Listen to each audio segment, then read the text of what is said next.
नमस्कार दोस्तों, आज हमारी कंप्यूटर सीरीज की सेकंड वीडियो है। जो आज हमारा टॉपिक रहेगा वो है दोस्तों जनरेशन ऑफ कंप्यूटर। ये सेकंड टॉपिक है आपका कंप्यूटर का। जिसने अभी तक फर्स्ट वीडियो नहीं देखी है वो जल्दी से जाएं और फर्स्ट वीडियो को देखें, उसके बाद ही आपकी ये वीडियो इंपॉर्टेंट रहेगी।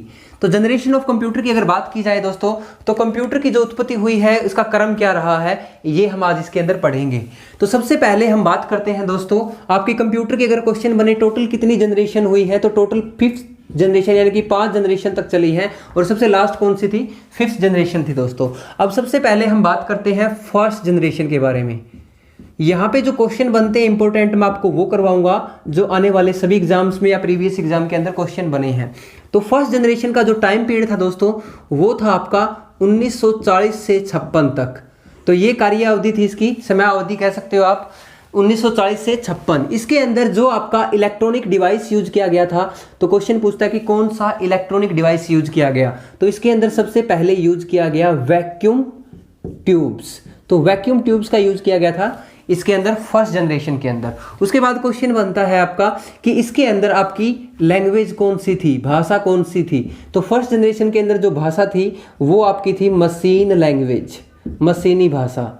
ठीक है दोस्तों, मशीन लैंग्वेज कौन सी होती है जिसको कंप्यूटर समझता है, और कौन सी है वो 01, यानी कि ऐसी भाषा जिसको एकमात्र कंप्यूटर की वो भाषा है जिसको कंप्यूटर समझता है, जिसको हम बोलते हैं 01। इसको मशीन लैंग्वेज भी बोलते हैं, इसको बाइनरी लैंग्वेज भी बोलते हैं, बाइनरी लैंग्वेज।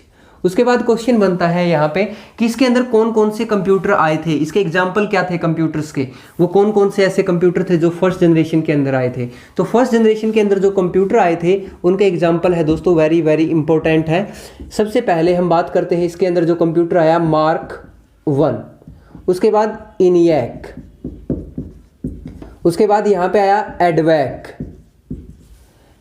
एडसेक, उसके बाद IBM आया दोस्तों 700। तो ये क्वेश्चन थे दोस्तों आपके, जो एग्जाम्पल है आपके फर्स्ट जनरेशन के अंदर। IBM 700 आया था फर्स्ट जनरेशन ऑफ कंप्यूटर के अंदर। तो ये वेरी वेरी इंपॉर्टेंट है। उसके बाद हम बात करते हैं सेकंड जनरेशन की। सेकंड जनरेशन के अंदर क्या था, क्वेश्चन दो तरीके से पुट करता है। सेकंड जनरेशन का सबसे पहला पूछेगा समय अवधि। तो समय अवधि थी इसकी 1956 से 64 तक, ये इसकी समय अवधि थी। उसके बाद क्वेश्चन यहाँ पे जो इलेक्ट्रॉनिक डिवाइस वाला है, दो तरीके से रेंज होता है दोस्तों। वो क्वेश्चन कैसे पूछेगा, या तो पूछेगा कि वैक्यूम ट्यूब के स्थान पर क्या यूज किया गया, पहला तरीका है। दूसरा तरीका क्या है भाई, सेकंड जनरेशन के अंदर कौन सा इलेक्ट्रॉनिक डिवाइस यूज किया गया। तो यहाँ पे वैक्यूम ट्यूब के स्थान पर क्या यूज किया गया था, ट्रांजिस्टर का यूज किया गया था दोस्तों, ट्रांजिस्टर। उसके बाद आगे क्वेश्चन बनता है आपका कि इसके अंदर लैंग्वेज कौन सी यूज की गई थी। जैसे यहाँ पे मशीन लैंग्वेज थी, मशीन लैंग्वेज के साथ साथ यहाँ पे कौन सी यूज की गई, असेंबली लैंग्वेज यूज की गई। इसके अलावा यहाँ पे हाई लेवल लैंग्वेज भी आ गई थी दोस्तों, high language, high level language. तो ये आपकी लैंग्वेज इसके अंदर यूज की गई थी, यानी कि मशीन लैंग्वेज, असेंबली, असेंबली के साथ साथ क्या थी, हाई लेवल लैंग्वेज। अब ये लैंग्वेज होती कौन सी है, इनको हमारा एक नया टॉपिक है हमारा प्रोग्रामिंग लैंग्वेज, उस टॉपिक के अंदर सारी डिटेल से करेंगे। तो दोस्तों उसके बाद यहाँ पे पूछता है कि एग्जाम्पल कौन कौन से हैं, कौन कौन से कंप्यूटर आए थे। ये ज़्यादा इंपॉर्टेंट नहीं था, तो इसी वजह से इसके एग्जाम्पल बहुत ही कम पूछे जाते हैं। एग्जाम्पल आपके फर्स्ट जनरेशन के पूछे जाते हैं। ये यहाँ पे आया था यूनिवैक लार्क, यूनिवैक 1108। इसके अलावा IBM 1401। तो ये आपके कंप्यूटर के एग्जाम्पल हैं जो यहाँ पे सेकंड जनरेशन के अंदर आए थे। उसके बाद हम बात करते हैं थर्ड जनरेशन की। सेकंड जनरेशन के अंदर अगर लैंग्वेज पूछ भी ले, लैंग्वेज आई कौन सी थी 56 से 64 के बीच में, तो यहाँ पे जो सबसे इंपॉर्टेंट है जो लैंग्वेज आई थी, यहाँ पे लिख देता हूं फोर्ट्रान, एल्गोल, लिस्प। तो ये ऐसी लैंग्वेज है जो आपकी सेकंड जनरेशन के अंदर आ गई थी, जो बहुत ही ज़्यादा इंपॉर्टेंट है। उसके बाद है थर्ड जनरेशन। तो थर्ड जनरेशन की हम बात करते हैं। इसका सबसे पहले हम लिखते हैं समय अवधि। तो इसकी समय अवधि थी दोस्तों 1964 से 71। ये आपकी समाअवधि थी इसके अंदर। इसके अंदर क्वेश्चन पूछेगा कौन सा इलेक्ट्रॉनिक डिवाइस यूज किया गया या ट्रांजिस्टर के स्थान पर क्या यूज किया गया। तो ट्रांजिस्टर के स्थान पर यहां पे यूज की गई IC chip. IC chip, IC chip का मतलब क्या है, यहां पे है इंटीग्रेटेड सर्किट चिप। अब क्वेश्चन बनता है ये जो आईसी चिप है ना, ये किस चीज की बनी होती थी। आईसी चिप ये दोस्तों सिलिकॉन की बनी होती थी और सिलिकॉन के अलावा जर्मेनियम की बनी होती थी। सिलिकॉन प्लस जर्मेनियम की बनी होती थी आईसी चिप। उसके बाद यहां पे बात करते हैं आगे नेक्स्ट, इसी के अंदर फर्स्ट टाइम आपका जो रैम है, रैंडम एक्सेस मेमोरी, रैम का प्रयोग भी आपका थर्ड जनरेशन के अंदर हुआ था और थर्ड जनरेशन के अंदर ही आपका फर्स्ट टाइम ऑपरेटिंग सिस्टम का यूज किया गया था।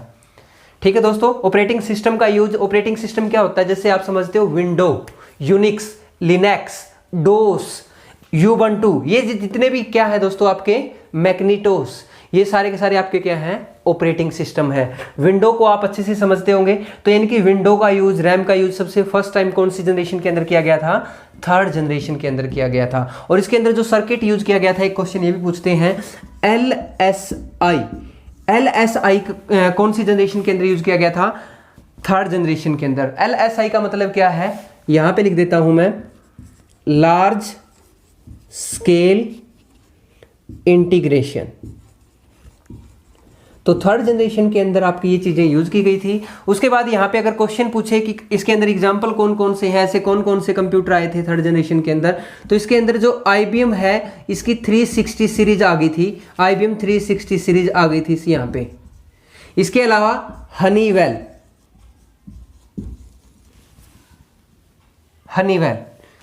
6000 ये आ गया था। तो ये यानी कि ये कंप्यूटर आपके थर्ड जनरेशन के अंदर आए थे। तो यहां पे देखो दोस्तों, सबसे तीन चीजें इंपॉर्टेंट बताई मैंने। पहले तो टाइम पीरियड याद रखना है आपको तीनों का, इसका 40 से 56, 56 से 64, 64 से 71। फर्स्ट जनरेशन के अंदर हम यूज करते थे वैक्यूम ट्यूब का, सेकंड जनरेशन के अंदर यूज किया जाने लगा ट्रांजिस्टर का, और थर्ड जनरेशन के अंदर यूज किया जाने लगा आईसी चिप का।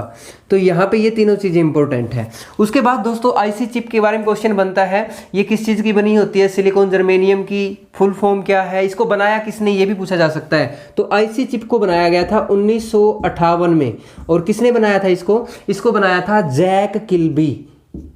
जैक किल्बी ने बनाया था इसको। जैक किल्बी ने 1958 में थर्ड जनरेशन के अंदर जो आपकी आईसी चिप आई थी उसको बनाया था। उसके बाद फोर्थ और फिफ्थ जनरेशन करेंगे। एक बार जल्दी से इसका स्क्रीनशॉट ले लीजिए। उसके बाद देखो दोस्तों फोर्थ जनरेशन।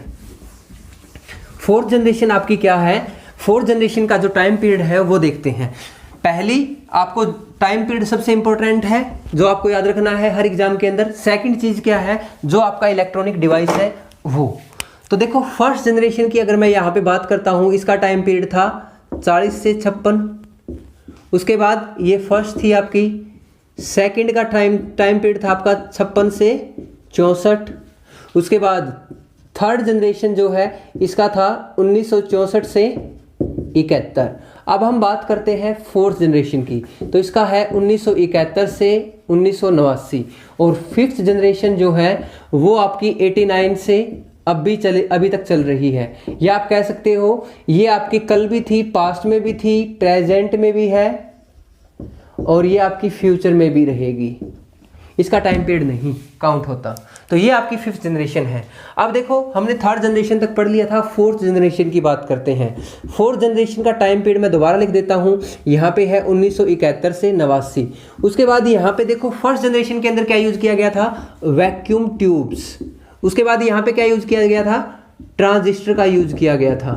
उसके बाद यहाँ पे क्या यूज किया गया था थर्ड जनरेशन में, आईसी चिप का यूज किया गया था। अब उसके बाद हम बात करते हैं फोर्थ जनरेशन की। तो फोर्थ जनरेशन के अंदर MCS यानी कि माइक्रो प्रोसेसर चिप का यूज किया गया।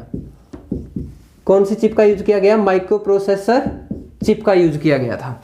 इसके अंदर मैंने जैसे थर्ड जनरेशन के अंदर बताया था आपको कि यहाँ पे LSI लार्ज स्केल इंटीग्रेशन का यूज किया गया था। तो यहाँ पे LSI के स्थान पर किसका यूज किया गया, VLSI, जिसका अर्थ क्या है, वेरी लार्ज स्केल इंटीग्रेशन।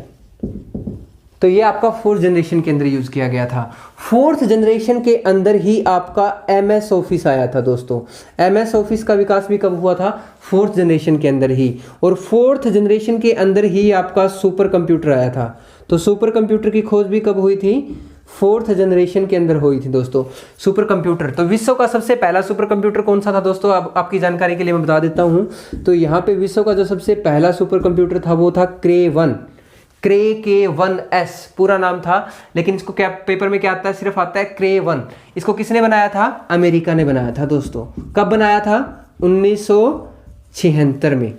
ठीक है, 1976 में बनाया था। ये फोर्थ जनरेशन के अंदर आया था। और MS ऑफिस आपका कब आया था? 1989-90 में आया था।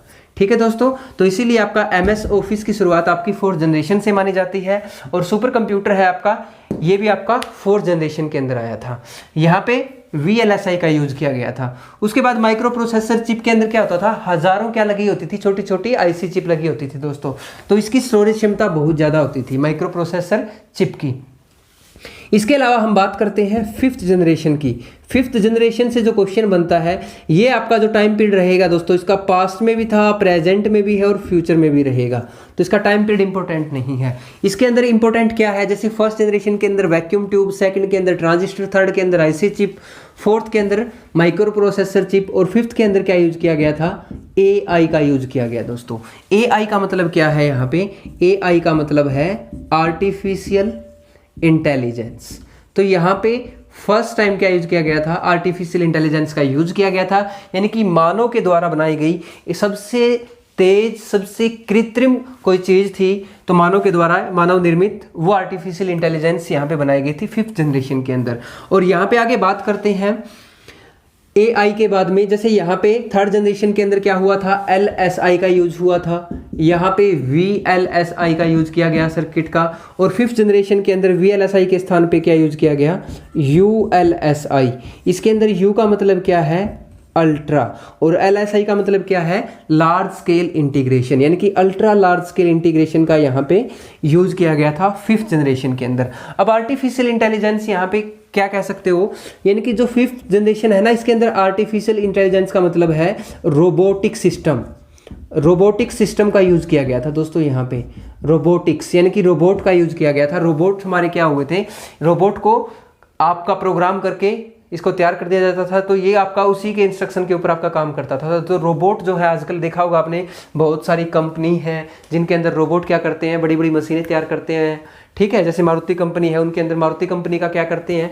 उसकी पूरी की पूरी असेंबली जो होती है रोबोटिक सिस्टम की सहायता से बहुत ही आसानी से और बहुत कम टाइम के अंदर हो जाती है दोस्तों। तो रोबोटिक सिस्टम का यूज किया गया था फिफ्थ जनरेशन के अंदर। इसके बाद दोस्तों यहाँ पे लैंग्वेज की बात की जाए, जैसे फर्स्ट जनरेशन के अंदर कौन सी भाषा का यूज किया गया? फर्स्ट जनरेशन के अंदर मशीन लैंग्वेज का यूज किया गया।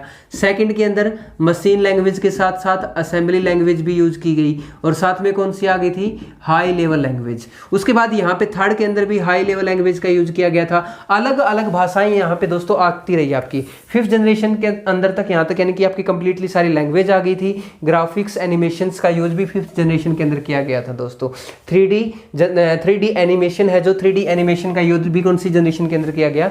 फिफ्थ जनरेशन के अंदर किया गया। तो बहुत सारे क्वेश्चन बनते हैं आपके, लेकिन मोस्ट इंपॉर्टेंट सारी चीजें देखी जाएं, एक तो आपका टाइम पीरियड और उसके बाद आपका इलेक्ट्रॉनिक डिवाइस।